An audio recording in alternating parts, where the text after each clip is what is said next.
vedu ndaitawo problem nevavakidzani vangu. Pane musha wavo newangu tinodarika dzimba 3.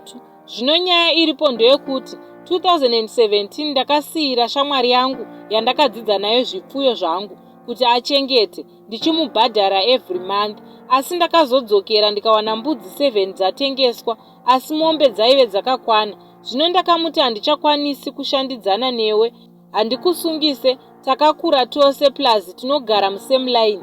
Nyaya iya ikapera yakadaro. Ndakazowana imwe kapo yaishanda zvakanaka, asi vaingomuka vachiona pamba pakakandwa mazai. Tikafamba zvikanzi aiwa, munhu uya wamakaramba kushanda naye ari kuda kutyisidzira vashandi ava kuti vaende. Saka vaingonongawo mazai aya vachikanda mutoileti. Nekufamba kwenguva vakazoenda havo. Zvino iko zvino kwaane vamwe. Mukadzi wacho akatanga kurwara. Takafamba futi kune mai vanoita zvekuhaka. Kwakabuda mai veshamwari yangu iya vachiti pamuri kushanda panofanha kushanda mwana wangu.